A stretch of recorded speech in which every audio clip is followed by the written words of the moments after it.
आप सभी का एक बार फिर से स्वागत है आपके अपने चैनल 10th एक्सप्रेस पर। आज के इस वीडियो में हम लोग जानेंगे मानव नेत्र से संबंधित कुछ ऑब्जेक्टिव क्वेश्चन के बारे में, जो होगा हमारा सिंगल लाइनर, एक लाइन वाला। चलिए शुरू करते हैं। हमारा पहला क्वेश्चन है, मानव नेत्र क्या होता है? तो उत्तल लेंस का बना होता है। मानव नेत्र हमारा उत्तल लेंस का बना होता है। फिर नेक्स्ट है हमारा, मानव नेत्र के गोलीय भाग को क्या कहते हैं? तो उसको कहते हैं हम लोग नेत्र गोलक कहा जाता है। फिर है अगला पॉइंट हमारा, नेत्र गोलक की सबसे बाहरी परत को श्वेत पटल कहा जाता है। नेत्र गोलक की सबसे बाहरी परत को श्वेत पटल कहा जाता है। फिर अगला है हमारा, श्वेत पटल के उभरे हुए अगले भाग को कॉर्निया कहते हैं। इसी क्रम में आगे बढ़ते हैं और देखते हैं हमारा नेक्स्ट पॉइंट।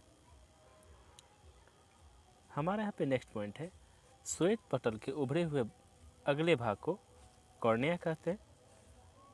फिर नेक्स्ट पॉइंट हमारा था, पॉइंट नंबर होता है हमारा 5, श्वेत पटल के नीचे गहरे भूरे रंग की परत को कॉराइड कहते हैं। फिर अगला बढ़ते हैं हमारा इसी क्रम में। फिर अगला हमारा निकल के आता है, आँख के सामने फैलने तथा सिकुड़ने वाली डायफ्राम को आइरिस कहते हैं। इसे ही परितारिका भी कहा जाता है। फिर है हमारा अगला, नेत्रगोलक के सबसे भीतरी सूक्ष्मग्राही परत को रेटिना कहते हैं। रेटिना कहते हैं। रेटिना से एक और जो है सो हमारा पॉइंट बन के आता है, मानव नेत्र में किसी वस्तु का प्रतिबिंब सबसे पहले कहाँ पे बनता है? तो ये बनता है रेटिना पर ही। इसी क्रम में हमारा फिर नेक्स्ट पॉइंट हम देखते हैं हमारा क्या हो जाएगा। फिर नेक्स्ट पॉइंट हमारा है पॉइंट नंबर 9, कॉर्निया और नेत्र लेंस के बीच वाले द्रवीय पदार्थ को जलीय द्रव या नेत्रोद कहते हैं। फिर इसी क्रम में आगे बढ़ेंगे और देखेंगे हमारा अगला पॉइंट, पॉइंट नंबर 10, नेत्र लेंस और रेटिना के बीच वाले द्रवीय पदार्थ को कचाफ द्रव कहते हैं। इसे क्या कहते हैं? कचाफ द्रव। फिर नेक्स्ट हमारा पॉइंट है पॉइंट नंबर 11, आइरिस के बीच पाए जाने वाले छिद्र को पुपिल या पुतली कहते हैं। पुतली या पुपिल कहते हैं।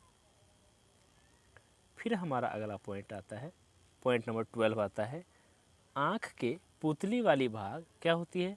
स्वतः फैलती तथा स्वतः सिकुड़ती है। फिर है, स्पष्ट दृष्टि की न्यूनतम दूरी कितनी होती है? ये होती है हमारी 25 सेंटीमीटर। नेक्स्ट हमारा पॉइंट निकल के आता है पॉइंट नंबर 14, स्पष्ट दृष्टि की न्यूनतम दूरी को डी से सूचित किया जाता है। अब यहाँ पे एक और हमारा पॉइंट बन रहा है, दूर बिंदु। तो सामान्य नेत्र के लिए दूर बिंदु कहाँ होता है? तो सामान्य नेत्र के लिए दूर बिंदु अनंत पर होता है।